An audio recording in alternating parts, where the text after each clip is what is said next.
علیکم ورحمۃ اللہ وبرکاتہ۔ کیسے ہیں آپ سب لوگ؟ امید ہے کہ آپ بالکل ٹھیک ہوں گے۔ غریب آدمی ہوں، اتنا اچھا کیمرہ نہیں ہے، لیکن وہ انداز بیاں اگرچہ میرا شوق نہیں ہے، شاید کہ تیرے دل میں اتر جائے میری بات والا حساب ہے کہ شاید میری کوئی بات آپ کے دلوں تک اتر جائے۔ اچھا، گزارش یہ ہے کہ جو میرا آج کا ٹاپک ہے وہ ذرا پچھلے ٹاپک سے ذرا ہٹ کر ہے۔ وہ یہ ہے کہ فراڈ اور فراڈیا کیا ہے۔ فراڈ اور فراڈیا قریب قریب کے دو لفظ ہیں کہ جیسے فراڈ جو ہے کوئی دھوکہ کرتا ہے، اور جو دھوکہ کر جاتا ہے وہ دھوکے باز ہو جاتا ہے۔ اب بعض اوقات یہ ہوتا ہے کہ اللہ رب العزت کی پکڑ انسان کو ایسے سخت آ جاتی ہے کہ انسان نہ چاہتے ہوئے بھی وہ ایسے کچھ چیزیں کر جاتا ہے جس کی پکڑ میں وہ آ جاتا ہے۔ اب مثال کچھ اس طرح ہے کہ جس طرح ہم لوگ ہیں اپنے عوام پر کہہ دیتے ہیں یہ سارے فراڈی ہیں جی، دھوکے باز ہیں جی، ایسے ہیں ویسے ہیں۔ کہ کبھی ہم نے یہ سوچا کہ ہم نے کسی کے ساتھ دھوکہ کیا؟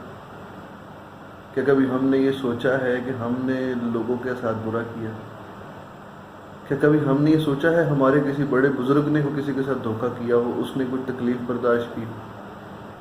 کہ کبھی ہم نے یہ سوچا کہ ہمارے کسی عزیز و اقارب میں ایسا بندہ بھی ہوگا؟ ایک تو دودھ کے دھلے ہم ایسے بن جاتے ہیں جیسے ہمارے جیسا نیک اور پارسا ہی کوئی نہیں۔ ایسے دودھ کے دھلے ہوتے ہیں کہ کبھی کبھی یہ ڈر لگتا ہے وہ یہ نہ کہتے میں تو ولی ہوں، مجھ سے دعائیں لے لو، نعوذ باللہ۔ تو میرے دوستوں، میری بہنوں، میرے بھائیوں، گزارش یہ ہے کہ کوئی ماں کے پیٹ سے فراڈیا بند کر نہیں آتا، نہ ہی کسی کو فراڈ کرنے کی ضرورت ہوتی ہے۔ معاشرہ ایسے ایسے معاملات کر جاتا ہے کہ انسان کو بہت ساری چیزیں کرنی پڑتی۔ اب فار ایگزامپل میرے پاس ایک چیز ہے، وہ 10 روپے کی ہے اور میں آپ کو دیتا ہوں 50 روپے کی۔ آپ اس کو ہفتہ 10 دن استعمال کرتے ہیں، اس کے بعد آپ کو اندازہ ہوتا ہے یار یہ تو 10 روپے کی چیز تھی، یہ تو میرا اپنا تھا، اس نے مجھے 50 کی دے دی۔ اب میں بھی اتنے دن اس کو تنگ کروں گا، اس کو پتہ لگے کہ اس نے میرے ساتھ کیا کیا۔ تو اب جب جس نے 10 کی چیز 50 میں بیچی ہوتی ہے اور دوسرا 50 میں جس نے چیز خریدی ہوتی ہے وہ تنگ کر رہا ہوتا ہے، تو 10 والا پوری دنیا میں مشہوری کر دیتا ہے کہ جی فراڈیا ہے، میں سے فراڈ کر گیا، چھپ گیا، بھاگ گیا۔ ایسے ہی بہت ساری چیزیں ہوتی ہیں کہ جس طرح جنہوں نے اپنی پوری زندگی نوابی دیکھی ہو، بادشاہی دیکھی ہو ہمارے معاشرے کے اندر، کہ اللہ نے انہیں ایسے پیدا کیا ہو کہ وہ سونے کا چمچ لے کر پیدا ہوئے۔ بعض اوقات ان پر ایک ایسا وقت آ جاتا ہے کہ وہ دنیا سے چھپتے ہوئے اپنے خاندان کی عزت بچانے کے چکروں میں کچھ ایسا کر جاتے ہیں کہ جس کی وجہ سے وہ پھنس جاتے ہیں۔ اب وہ کیسے پھنستے ہیں؟ فار ایگزامپل ایک مثال کے طور پر کہ ایک امیر آدمی ہے، اس نے بچپن سے دیکھا گاڑیاں ہیں، ڈرائیورز ہیں، پیسہ ہے، اب سربراہ گھر کے چلا گیا یا اس پر ذمہ داریاں آ گئی، تو وہ اس کو مینٹین کرنے کے لیے اپنے معاملات کو دیکھتے ہوئے کچھ ایسے کام کر جاتا ہے اور پھر ان وعدوں پر پورا نہیں اتر پاتا۔ چاہتا بھی ہے کہ وہ وعدے پورے کر سکے، لیکن عوام الناس ہے، وہ فوراً ہی کہہ دیتی ہے یہ تو دھوکے باز ہے، فراڈیا ہے، یہ تو 2 نمبر ہے۔ اور پھر مزے کی بات یہ کہ فراڈیا کہنے والا خود بہت بڑا فراڈیا ہوتا ہے، بہت بڑا جھوٹا ہوتا ہے۔ اور وہ کیسے جھوٹا ہوتا ہے کہ وہ اس بندے کے ساتھ چل بھی رہا ہوتا ہے، اس کے ساتھ خود فراڈ کر رہا ہوتا ہے۔ اب ایک آدمی ہے، اس کی ایک اور مثال میں دیتا ہوں، بڑا دلچسپ ٹاپک ہے، سمجھنے والا کو سمجھ آ جائے گا۔ اب ایک آدمی ہے اور وہ آدمی ہزاروں روپے، لاکھوں روپے کی نوکری کرتا ہے۔ ایک آدمی ہے، اس کے پاس جگہ ہے، وہ اندازہ لگاتا ہے کہ میری جگہ بکے گی، مجھے اس کے اتنے پیسے آئیں گے۔ وہ اپنے اس دوست سے کہتا ہے یا اس جاننے والے سے کہتا ہے بھائی آ جاؤ، میرے پاس یہ چیزیں آنے والی ہیں، تو ہم ایسا کرتے ہیں۔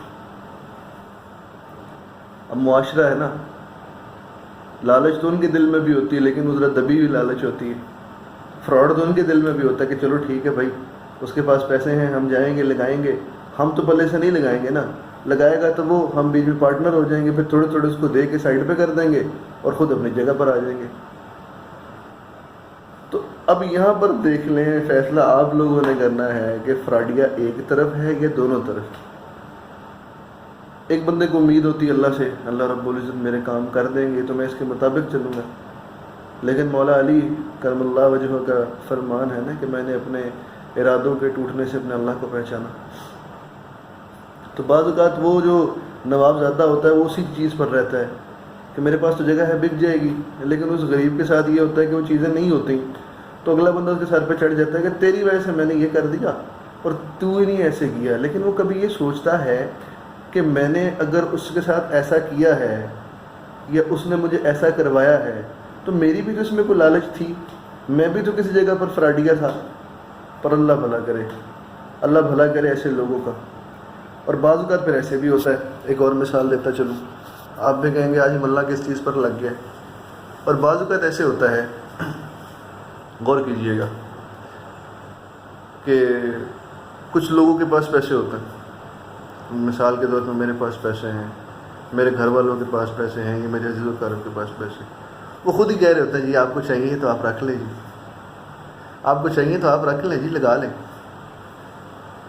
اب میرے جیسے بندے کو ضرورت ہوگی وہ پکڑے گا لگا لے گا۔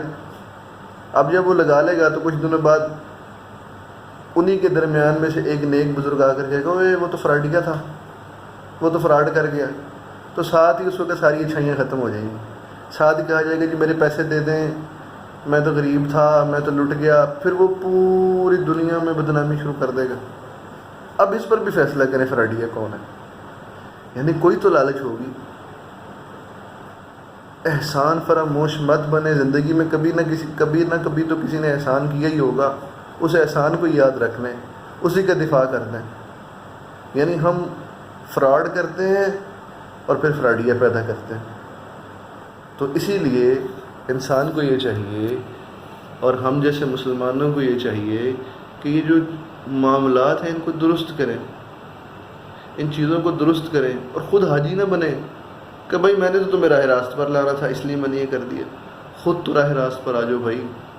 اللہ رب العزت کسی کو برے دن دکھاتا ہے تو اللہ رب العزت اس کو اچھے دن بھی دکھاتا ہے۔ تو یہ آزمائشیں تو انسان کے لیے ایک امتحان ہوتا ہے اللہ رب العزت کا، یہ پیپر ہوتے ہیں چھوٹے چھوٹے۔ اس کی ایک مثال میں ایسے دوں گا کہ ایک صحابی رضی اللہ تعالی عنہ اپنے گھر آئے ایک مہینے کے بعد، تو ان کی اہلیہ محترمہ نے، ان کی زوجہ محترمہ نے ان سے یہ درخواست کی کہ آپ مجھے طلاق دے دیں۔ اب غور سے سنیے گا، آپ مجھے طلاق دے دیں۔ وہ صحابی بڑے پریشان ہوئے، انہوں نے کہا کیوں، وجہ بتاؤ کس لیے طلاق دے دوں؟ تو صحابیہ نے فرمایا کہ بھائی آپ مجھے طلاق دے دیں، مجھے اور کچھ نہیں چاہیے۔ انہوں نے کہا کہ میں نے رسول اللہ صلی اللہ علیہ وآلہ وسلم کی بارگاہ میں نکاح پڑھایا تھا، تو رسول اللہ صلی اللہ علیہ وآلہ وسلم ہی اس کا فیصلہ فرمائیں گے۔ اب دونوں صحابی اور صحابیہ رسول اللہ صلی اللہ علیہ وآلہ وسلم کی بارگاہ میں جا رہے ہوتے ہیں کہ صحابی گرتے ہیں اور ان کی ٹانگ ٹوٹ جاتی ہے تو ان کی بیگم کہتی ہے، زوجہ محترمہ کہتی ہے کہ اے بھائی اب گھر واپس چلتے ہیں، مجھے طلاق نہیں چاہیے۔ انہوں نے کہا نہیں اب تو رسول اللہ کی بارگاہ میں جائیں گے۔ انہوں نے کہا آپ کو پتہ ہے کہ میں نے آپ سے طلاق کا تقاضا کیوں کیا تھا؟ تو صحابی نے فرمایا جی فرمائیں۔ تو انہوں نے کہا رسول اللہ صلی اللہ علیہ وسلم کا فرمان ہے کہ 40 دن میں اگر کسی مومن پر آزمائش نہ آئے تو مومن نہیں ہے۔ تو آج تو 42واں دن تھا، آپ پر آزمائش کوئی نہیں آئی تھی، تو مجھے شک ہونے لگ گیا کہ آپ مومن نہیں ہیں۔ تو اس لیے مومن کی میراث تو آزمائشیں ہیں، اور جس پر آزمائش نہیں آتی وہ مومن کیسے ہوتا ہے؟ لیکن آزمائشوں سے انسان سیکھتا ہے اور بہت کچھ سیکھتا ہے۔ اللہ رب العزت ہمیں تمام مشکلات سے آسانیاں پیدا فرمائے، تمام مشکلات میں آسانیاں پیدا فرمائے۔ بات کرنے میں کچھ بات غلط نکل جائے تو معذرت خواہ ہوں۔ اللہ رب العزت ہمیں سیدھے راستے پہ چلنے کی توفیق عطا فرمائے، اور درگزر کیا کریں۔ وقت جو ہے وہ ایک جیسا نہیں رہتا، معاف کر کے پھر تانے نہ دیا کریں، چیزیں کر کے پھر تانے نہ دیا کریں۔ یہ نہ ہو وقت گزر جائے اور آپ پر وقت آئے، اور جب آپ پر وقت آئے اور جس کو آپ تانے دیتے رہو اس کا وقت بدل جائے، اور وہ پھر ایسا وقت ہلائے کہ آپ لوگ کسی کے قابل نہ رہ جائیں۔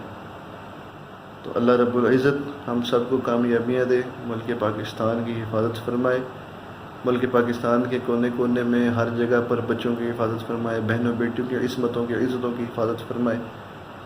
وآخر دعوانا الحمدللہ رب العالمین۔